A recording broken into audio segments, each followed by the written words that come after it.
Halo teman-teman mahasiswa, Bismillahirrahmanirrahim. Assalamualaikum warahmatullahi wabarakatuh. Alhamdulillahirabbil alamin wassalatu wassalamu anbiya war mursalin wa ala alihi washabihi ajmain amma ba'du. Apa kabarnya semua?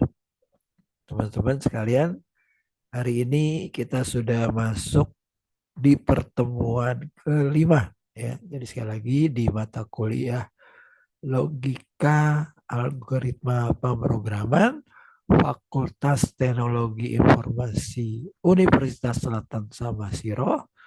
Kita sudah masuk di pertemuan yang kelima ya. Di pertemuan yang kelima dari mata kuliah ini kita akan pelajari tentang struktur looping atau perulangan. Sebelumnya teman-teman sudah mempelajari diagram flowchart ya. Sekarang kita masuk di level yang di atasnya, yaitu struktur looping atau perulangan. Nah, sebelum kita membahas lebih jauh tentang struktur looping, kita coba review sedikit materi pertemuan yang keempat, yaitu tentang flowchart teman-teman ya, flowchart atau diagram alur pada komputer ya. Diagram alur untuk program komputer itu terdiri atas 3 ya elemen. Yang pertama adalah pembacaan data atau pemasukan data ke dalam komputer. Lalu yang kedua proses, yaitu melakukan komputasi atau perhitungan terhadap data yang tadi diinput, ya, yang dibaca. Dan yang ketiga adalah menampilkan hasil dari proses komputasi perhitungan dari data yang diinput tersebut. Jadi ada input, ada proses, dan ada output. Nah, secara umum flowchart itu terdiri dari 3 struktur. Struktur yang pertama struktur sequence atau disebut struktur sederhana. Bentuknya lurus, tidak belok kiri, tidak belok kanan. Artinya tidak sen kiri juga tidak sen kanan. Dari mulai terminal start sampai dengan terminal stop. Lurus dari atas ke bawah. Nah, biasanya struktur sequence ini hanya digunakan untuk program yang satu kali pakai. Ya, kemarin sudah teman-teman lakukan di tugasnya. Contohnya menghitung penjumlahan, operasi kalkulator, menghitung perhitungan luas alas kali tinggi, suhu ruangan dan seterusnya ya. Nah, yang kedua, dengan kondisi yang makin banyak yang harus dibahas, dikondisikan, ada yang namanya struktur branching atau cabang. Ya, struktur di mana dari mulai terminal dan seterusnya akan ketemu satu simbol yang namanya decision box atau kotak keputusan yang mengharuskan mengambil suatu kondisi benar atau salah, true atau false. Jika benar, dia kerjakan perintah A. Jika salah, dia kerjakan perintah B. Baru dia stop. Ya, jadi ini ada kondisi cabang. Ya, kondisi benar atau salah. Banyak contoh-contoh yang nanti bisa dimasukkan atau dikategorikan untuk proses struktur dengan penggunaan branching. Contoh misalnya jenis kelamin laki-laki atau perempuan, atau agama, ya ada beberapa kondisi, atau pendidikan juga ada beberapa kondisi ya. Dan yang ketiga kemarin sudah kita bahas juga yang namanya struktur looping. Ya, struktur looping atau perulangan. Sebuah kondisi atau sebuah flowchart dari mulai start dia berjalan terus sampai dengan pada suatu ketika dia mengharuskan dia kembali lagi ke atas untuk melakukan perhitungan ulang atau melakukan proses ulang untuk beberapa statement yang ada di dalam tanda panah ini. Baru kemudian dia stop. Nah, ini namanya struktur perulangan ya. Nah, ini sebagai salah satu contoh ya. Contoh dari yang namanya branching teman-teman ya. Nah, branching dia lurus dari start, lalu input A, masukkan nilai A, masukkan nilai B, lalu ada kondisi. kondisi kotak keputusan, kotak decision. Nah, yang harus diingat oleh mahasiswa atau teman-teman semua adalah dalam kotak decision itu harus terdiri atas 3 elemen atau 3 komponen. Ya, kalau yang di atas kan cuma start, input A, input B. Nah, di sini ada spesifikasi khusus nih. Di dalam kotak decision itu selalu ada 3 komponen, 3 elemen. Komponen yang pertama adalah nama variabel yang akan diuji. Dalam hal ini variabelnya adalah A, nama variabel yang diuji. Yang kedua adalah operator relasional. Operator relasional penghubung ada lebih besar, lebih kecil, lebih besar sama dengan, lebih kecil sama dengan, dan tidak sama dengan. Ini yang di tengah. Dan yang berikutnya adalah nilai dari variabel yang diuji. Nah, 3 komponen ini tidak boleh kurang salah satu pun. Tiga-tiganya harus muncul di sini. Nah, di sini ada kondisi ya, kondisi jika A lebih besar dari B, jika iya maka dia cetak perintah ini, cetak A lebih besar. Jika tidak, maka dia akan cetak B lebih besar, baru perintah berikutnya adalah N. Nah, untuk menentukan output atau melihat flowchart ini benar atau salah, tepat atau tidak, maka seperti di pertemuan di awal 1 dan 2 kita gunakan yang namanya tabel validasi. Nah, ini tabel validasi. Kita coba jalankan ya. Kita masukkan tabel validasinya. Input A, input B. Jika A lebih besar daripada B, jika iya dia kerjakan A lebih besar, jika tidak maka B lebih besar. Oke, kita coba jalankan algoritma atau flowchart ini. Misalkan kita akan masukkan ya, kita akan masukkan nilai A-nya, let's say nilai A-nya adalah kita masukkan 5. Ya, lalu kita masukkan nilai B-nya adalah 8. Oke, lalu dia akan berjalan. A lebih besar daripada B. Apakah 5 lebih besar daripada 8? Ya, ternyata tidak. Kalau tidak berarti perintah iya-nya tidak dikerjakan. Ya, karena tidak dia akan cetak yang ada di bawah. Cetak berarti B lebih besar. Berarti 8 lebih besar. Nah, satu kondisi terpenuhi di sini. Kondisi bahwa ketika 5 lebih kecil daripada ketika 5 lebih besar daripada 8 dinyatakan tidak, berarti nilai 8 lebih besar.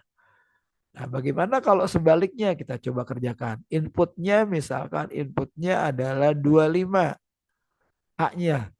Lalu B-nya adalah kita masukkan misalkan 20. Nah, kita jalankan.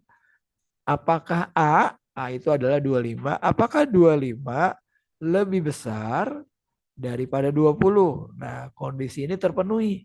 Iya. Kalau iya berarti akan dicetak A. A itu berapa? A itu adalah 25. 25 lebih besar. Nah, sehingga dua kondisi ini terpenuhi. Oke ya, ini yang dimaksud dengan perintah atau struktur branching. Oke, cukup jelas ya? Baik, kalau cukup jelas kita lanjutkan dengan kasus berikutnya. Ini kita hapus, kita kosongkan. Oke, di kasus yang kedua, ya contoh yang kedua, misalkan diketahui flowchart sebagai berikut, ya. Ada start, ya. Lalu ada variabel yang dibaca, yang diinput, yaitu S, R, dan N. S3, R2, N1. Lalu ada kondisi jika N lebih besar daripada 5, ada 3 ya di sini. Variabel yang diuji adalah N, lalu operator relasionalnya adalah lebih besar, dan variabel yang diuji atau nilai yang diuji adalah 5. Jika kondisi N lebih besar daripada 5, maka dia disebut stop kalau iya. Jika tidak, maka cetak S.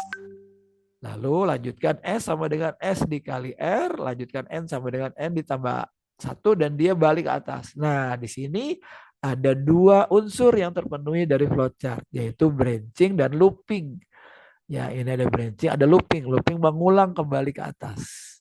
Baik, kita coba tentukan outputnya dengan menggunakan tabel validasi. Oke, kita masukkan variabelnya S3, R2, N1. Paham ya sampai di sini ya? Lalu kondisi N lebih besar daripada 5, kita masukkan di kolom berikutnya. Jika iya, dia stop.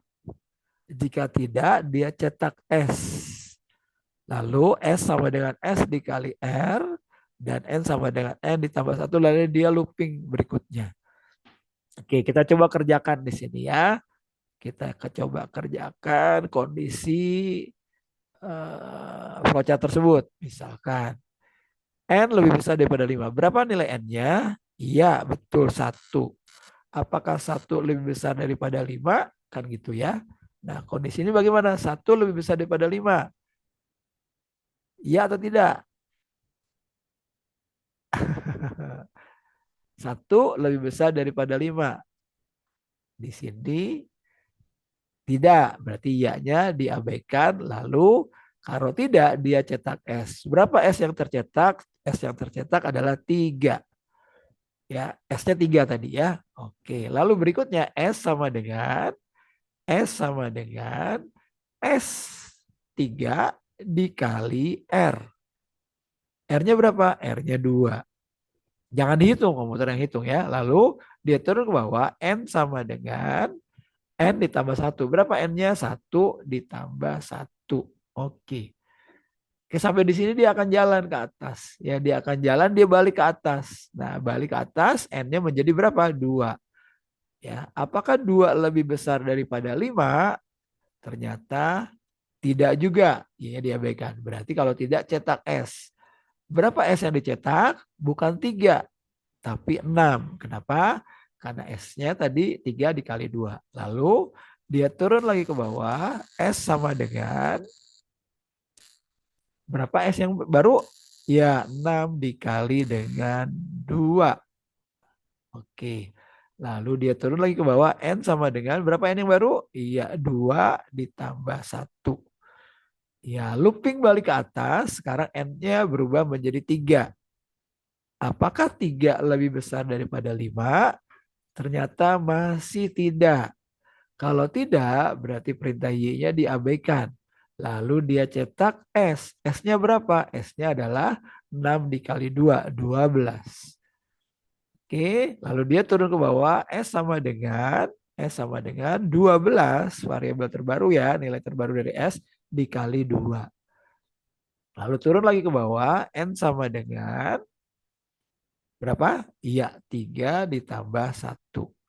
Lalu dia looping lagi ke atas. 4 sekarang N-nya. Apakah 4 lebih besar daripada 5? Ternyata masih juga tidak.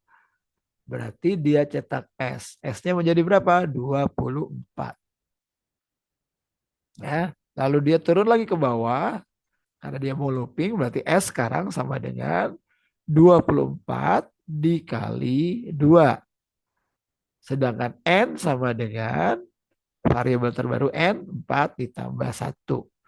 Lalu dia looping lagi ke atas, apakah 5 lebih besar daripada 5? Ternyata masih juga tidak. Berarti dia cetak S. Berapa S-nya? 48. Nah, berikutnya adalah S sama dengan 48 dikali 2. Lalu N-nya sama dengan 5 variabel atau variabel terbaru dari N adalah 5 ditambah 1. Lalu dia looping lagi ke perintah ke atas. Apakah 6 lebih besar daripada 5? Nah, di sini kondisinya adalah iya. Kalau iya, dia akan melakukan proses penghentian. Nah, sehingga output yang tercetak di sini adalah S-nya himpunan 3, 6, 12, 24, dan 48. Oke, ada pertanyaan ya? Cukup jelas ya. Nah, kenapa di sini 3, 6, 12, 24, 48? Karena perintah S-nya ada di dalam proses looping. Jadi dia cetak S, cetak S, cetak S. Sehingga dia akan mencetak S terus sampai dengan kondisinya terpenuhi yaitu N.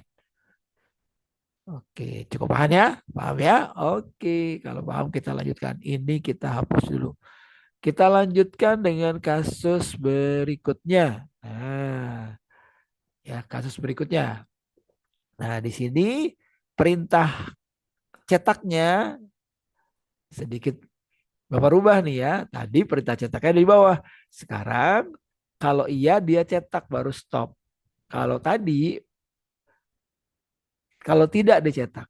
Ya, sekarang kita jalankan coba misalkan ya. Nah, kita buat variabelnya. Ada I sama dengan 1, K sama dengan 2. Hampir sama semuanya. I lebih kecil dari 6, Y cetak K.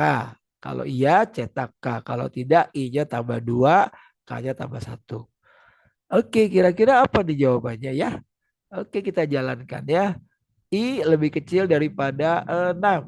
I lebih kecil daripada 6. Berapa I-nya? I-nya 1. Apakah 1 lebih kecil daripada 6? Jawabannya iya atau tidak? Iya. Kalau iya, dia berarti berjalan ke kanan di sini teman-teman ya. Kalau iya dia berjalan ke kanan, lalu dia akan cetak apa? Dia akan cetak K. K-nya berapa yang akan dicetak? K-nya adalah 2. Nah, lalu apa? Lalu stop. Berarti untuk flowchart ini dia hanya mencetak satu kali yaitu 2. Nah, ada pertanyaan. Kok satu kali 2 ya? Karena perintahnya pencetakannya ada di luar, perhatikan. Cetakan ini ada di luar ya. Jadi dia di luar proses looping. Dia looping dulu baru cetak. Selama kondisinya tidak looping ya dia langsung cetak. Oke. Baik, itu materi yang kemarin ya. Pada prinsipnya bersama semuanya ya. Nah, sekarang kita lanjut teman-teman. Nah, pada struktur kondisi ketika menggunakan program ya, menggunakan program tadi menggunakan flowchart.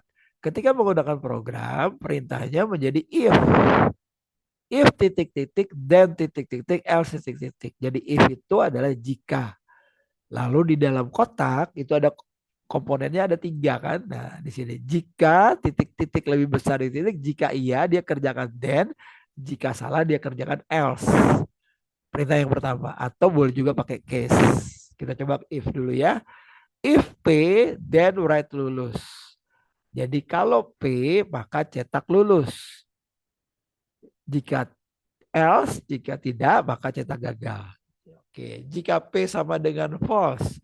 Jadi kondisi then ini akan dijalankan kalau kondisinya true atau benar. Ya, kondisi else akan dijalankan jika kondisinya false. Jadi nomor 1, jika P sama dengan false, berarti yang dicetak adalah gagal. Ya, gagal di belakang. Jadi sekali lagi then ini untuk kondisi benar, else ini untuk kondisi salah. Jika P-nya false kan salah, berarti outputnya adalah gagal.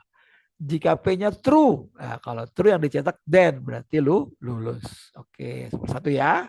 Contoh soal nomor 2. Ini potongan-potongan soal ya untuk UTS. If A lebih kecil dari 3, then kerjakan statement 1.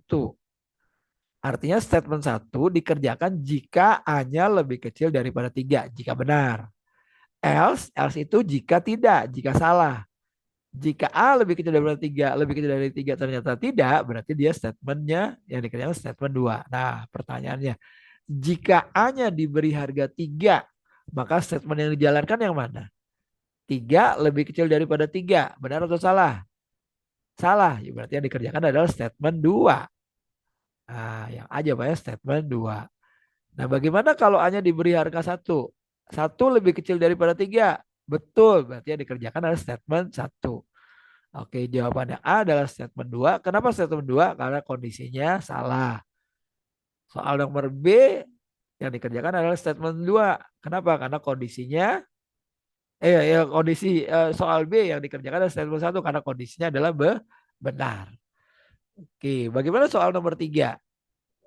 Nah, pada pernyataan statement if terdapat isi A, N, B, N, C, N, Z. Nah, statement bernilai false jika apa? Masih ingat kondisi N, operator N dan operator OR.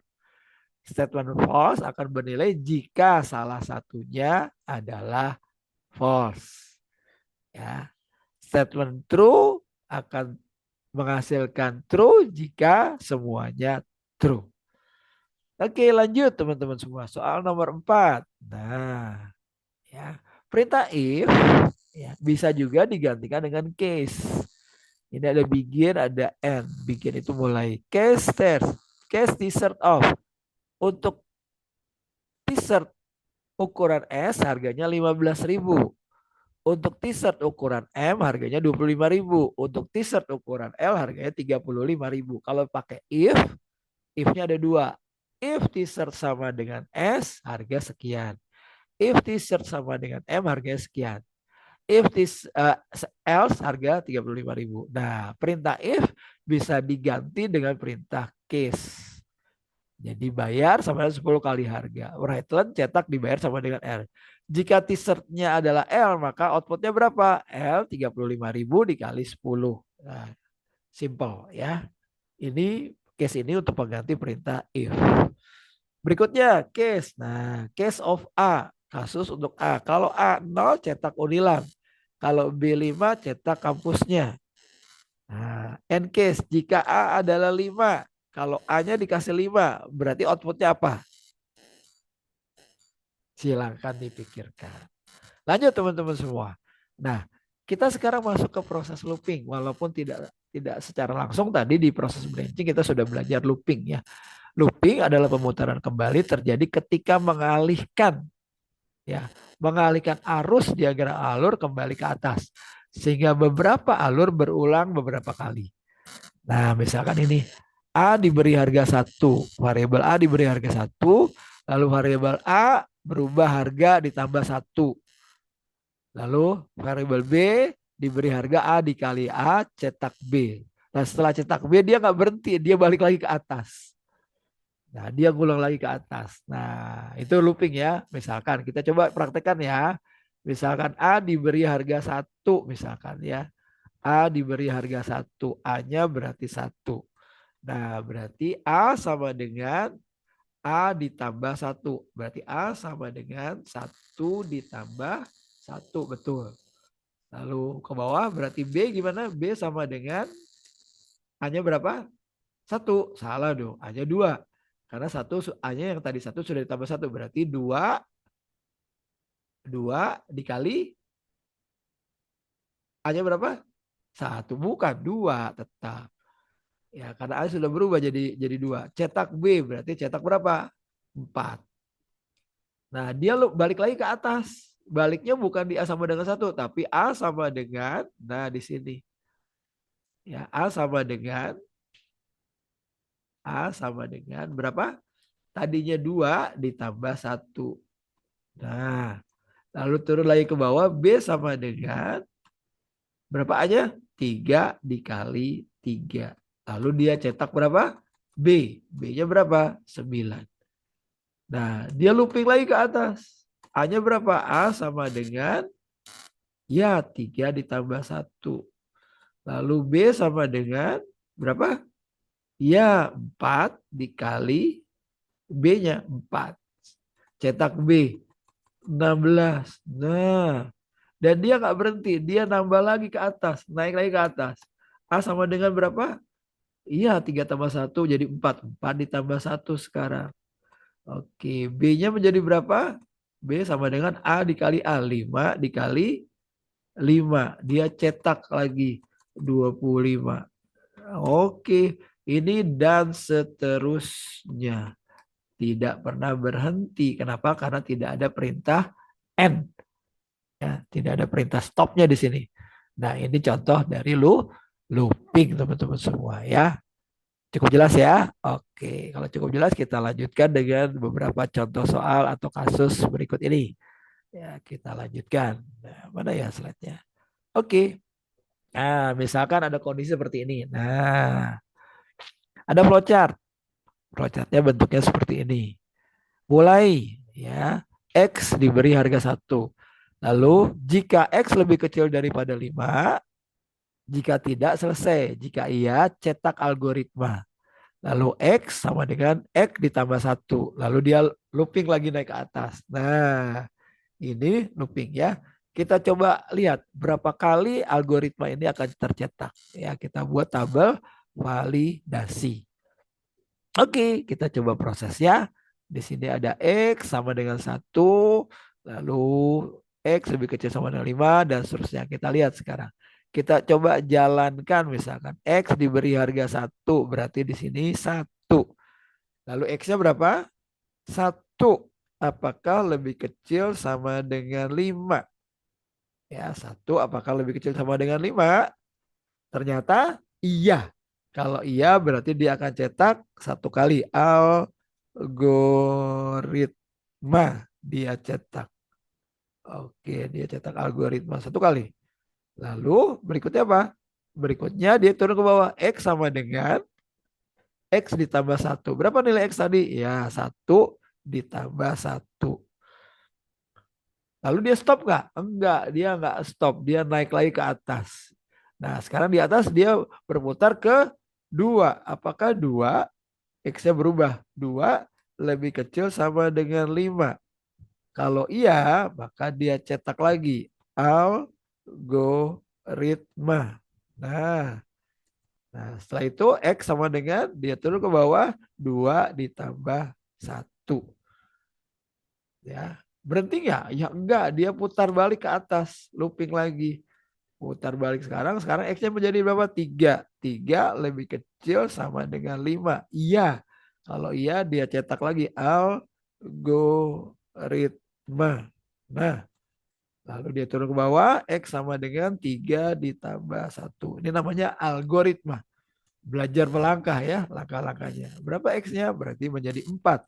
4 lebih kecil sama dengan 5? Iya.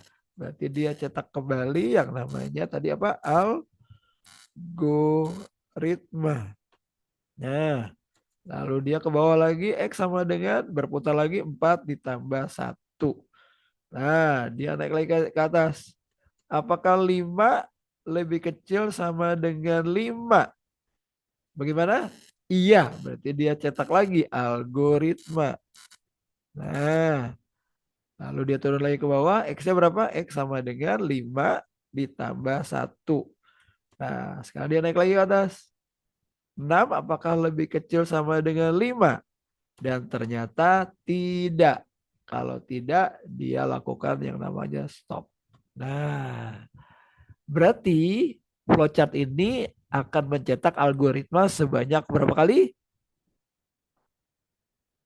1, 2, 3, 4, 5 kali. Oke, cukup paham ya teman-teman semua ya. Nanti bisa diulang lagi. Oke, kita lanjut dengan soal berikutnya atau kasus berikutnya. Nah, soal berikutnya teman-teman silakan dikerjakan. Ya, soal ke-1. Ini ada pseudocode ya. Soal ke-1 ini PR ya, tugas. Ini soal pertama, buatkan apanya? Flowchartnya. Lalu cetak outputnya. Nah, studi code sudah saya buatkan. Baca, cetak A, cetak B. Nah, ini yang dicetak ada 3 nih, A, B, C. Nah, saya mau lihat berapa yang tercetak. Soal nomor 1. Oke, lanjut teman-teman. Oke, kasus lagi misalkan. Nah, kita coba kerjakan yang ini. Ya, bisa ya. Kita coba kerjakan yang ini. Kira-kira outputnya berapa ini ya? S3, R2, N1. Jika N lebih besar dari 5, jika iya dia stop. Jika tidak dia cetak S. S sama dengan S dikali R, S sama dengan N ditambah 1. Ayo berapa kira-kira? Ini? Sebentar. Oke. Nah pertama N. 1 lebih besar daripada 5. 1 lebih besar daripada 5. Tidak. Berarti cetak S. S-nya berapa? 3. Ya. Terus naik lagi. Cetak S lagi. S-nya berapa? S dikali R kan? Nah, 3, 6, dan seterusnya. Silakan dikerjakan nomor 2 dan nomor 3. Nah, ini juga sebelahnya. Ya, perhatikan di sini ada ya. Cetaknya ada di dalam proses looping, berarti dia mencetak berkali-kali S-nya. Ini juga mencetak berkali-kali. Oke, paham ya? Ini PR. Jadi ada 1, 2, 3 PR-nya. Yang berikutnya ini juga silakan dijadikan PR. Perhatikan di sini perintah cetaknya di luar sekarang. Lihat ya, saya coba back ke halaman sebelumnya.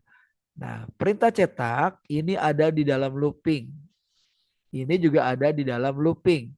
Berarti dua kasus ini akan mencetak deret himpunan, deret angka. Kenapa deret? Karena dia mencetak berulang-ulang, looping berulang. Sementara halaman berikutnya, simbol cetaknya K ada A dan S ini mencetaknya ada di luar looping. Artinya dia kerjakan looping dulu, setelah selesai baru cetak. Berarti yang dicetak hanya satu kali. Ingat ya, di sini yang dicetak hanya satu kali, yaitu yang terakhir. Setelah kondisinya iya dia cetak. Perhatikan di sini juga. Karena perintah cetaknya ada di luar looping. Jadi perintah cetaknya tidak ikut berulang. Beda dengan kasus yang sebelumnya. Oke, ini juga PR ya. Ada 5, 6, 7. Lalu yang berikutnya struktur looping. Nah, struktur looping menggunakan program sekarang. Untuk menggunakan statement program ada 3 perintah. While titik-titik do titik-titik and while. Ya, sementara titik-titik do titik-titik kerjakan titik-titik sampai and while. Lalu ada lagi yang namanya repeat, ulang. Diulangi titik-titik until titik-titik sampai dengan titik-titik. Ya, baru and dan and for. Ya, misalkan soal kasus nomor 1 ya. Kita lihat yang while do. While titik do dan and while. Statement di antara atau setelah while akan dikerjakan selama kondisinya true sampai kondisi false. Ya, jadi statement di antara ini akan dikerjakan kalau kondisinya benar. Kalau kondisinya salah dia berhenti. Contoh soal misalkan soal nomor 1. While I lebih kecil sama dengan 5 do. Selama I-nya lebih kecil sama dengan 5, perintah 1 dikerjakan. And while. Nah, baru berhenti. Kita lihat ya.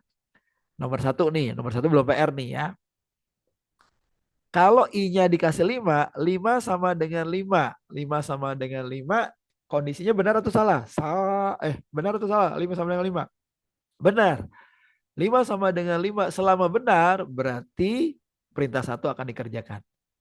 Ya, jadi jika I bernilai 5, maka perintah 1 akan dikerjakan berapa kali? N kali. Seterusnya, karena 5-nya 5, terus dikerjakan lagi, dia balik lagi, dikerjakan lagi. Nah, sementara soal nomor 2, while X lebih besar 7, do X sama dengan X lebih kurang 1, write X. Nah, ya. Jika nilai awal X 9, maka output yang tercetak berapa? Nah, kita masukkan angka 9. 9 lebih besar daripada 7, iya atau tidak? Iya. Kalau iya, X sama dengan X dikurang 1. 9 dikurang 1, cetak X. Berapa cetak X-nya? 8. Lalu dia balik lagi ke atas. 8 lebih besar daripada 7? Iya. Lalu dia turun ke bawah. 8 dikurang 1. 7. Cetak X-nya. 7. Begitu dia naik ke atas, 7 lebih besar daripada 7? Tidak. Berarti stop. Berarti di sini mencetak berapa? 8 dan 7. Ah, makin bingung. Enggak lah, paham lah ya. Oke. Nah, PR-nya adalah teman-teman kerjakan yang di bawah. Nah, ini PR. While n lebih kecil dari 8, do n sama dengan n ditambah 2, s sama dengan s ditambah n, and while write s. Perhatikan write-nya setelah n, while. Berarti di sini mencetak hanya satu kali. Berapa outputnya? PR nomor 3 ya, nomor 1 dan 2-nya enggak. Oke, yang berikutnya adalah perintah repeat. Nah, repeat beda dengan while. Kalau repeat statement akan dikerjakan selama kondisinya false. Kalau while kondisi benar dia jalan, kondisi false berhenti. Sementara kalau repeat kondisi false dia kerjakan, kondisi true dia berhenti. Repeat contoh, repeat ulang, cetak X, X sama dengan X dikurang 1. Until sampai dengan X lebih kecil daripada 7. Nah, jika X-nya bernilai 9, maka output yang tercetak berapa? Oke, masukkan angka 9. Cetak 9. Oke, 9. 9 dikurang 1, 8. 8 lebih kecil daripada 7? Tidak. Dia naik lagi ke atas. Kalau kondisi false, dia cetak. Cetak 8. Habis 9, dia cetak 8. 8 dikurang 1, 7. 7 lebih kecil daripada 7? Tidak. Dia naik lagi ke atas. Cetak 7. 7 dikurang 1, 6. 6 lebih kecil dari 7? Iya, stop. Jadi dia mencetak 9, 8, 7. Nomor 1. Nomor 2, repeat, ulangi. X sama dengan X dikurang 1, write X. Until X lebih kecil daripada 7. Jika X 9, outputnya berapa? Oke, masukkan 9. 9 dikurang 1, 8. Cetak 8. 8 lebih kecil daripada 7? Tidak, dia naik lagi ke atas. 8 dikurang 1, 7. Cetak 7. 7 lebih kecil daripada 7? Tidak. Dia naik lagi ke atas. Ya. 7 dikurang 1, 6. Cetak 6. 6 lebih kecil daripada 7? Ya, stop. Berarti di sini mencetak berapa? 8, 7. 6. Betul. Ya. Oke. Nomor 3 dan nomor 4 PR. Silakan dikerjakan. Oke. Dan yang terakhir adalah perintah for. For akan dikerjakan sampai dengan ke N. Ya, misalkan for I sama dengan 1 to N. AI sama dengan 2I. Berarti yang dicetak berapa ini? Dia akan mengerjakan dari mulai I1 sampai dengan to N. Sampai dengan N kali. Ya, for I sama dengan 1 to N. Berarti dia akan mengerjakan 1 sampai dengan N. 0 to 3. Nah, silakan outputnya berapa. Nah, ya. 1, 2, 3, 4, 5 dikerjakan. Iya, dilaporkan, ditulis tangan. Oke. Oke, teman-teman semua, ini juga dikerjakan ya. Kalau kurang jelas, nanti kita ketemuan di kelas. Ini dikerjakannya A diberi harga 1, B diberi harga 5. Selama A lebih kecil sama dengan B, kerjakan ini. Berapa outputnya? Ini juga berapa outputnya? Nah, nomor 3 juga berapa outputnya? Silakan dicoba-coba ya. Kalau kurang jelas, nanti bisa ditanyakan kapan saja di ruang grup atau ketemu di kelas ya, atau ketemu di ruang dosennya. Nah, ini perintah while loop dengan program Python ya. While count lebih kecil dari 9, cetak the count is, nah dia akan cetak terus. Count 1 0 1 2 3 4 5, cetak goodbye. Ya.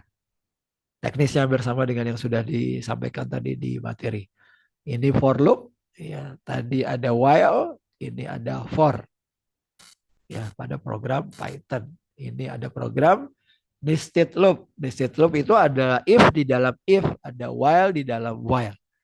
Jadi dia sambil mengerjakan sesuatu, dia kerjakan lagi yang di dalam. Nah, jadi dia memanggil ulang perintahnya yang ada di dalamnya. Perulangan di dalam perulangan. Silakan disimak, dipelajari, di apa ya, dipahami, lalu dicoba diselesaikan soal-soalnya. Terima kasih atas atensinya. Mudah-mudahan tetap semangat belajar dengan hybrid. Pertemuan 5 menjelang UTS ya. Nanti pertemuan 7 kita ketemu, kita ngebahas ulang materi-materi semuanya. Tinggal satu pertemuan lagi menjelang UTS. Cepat sekali perkuliahan berjalan ya. Terima kasih. Wabillahi taufiq wal hidayah. Wassalamualaikum warahmatullahi wabarakatuh.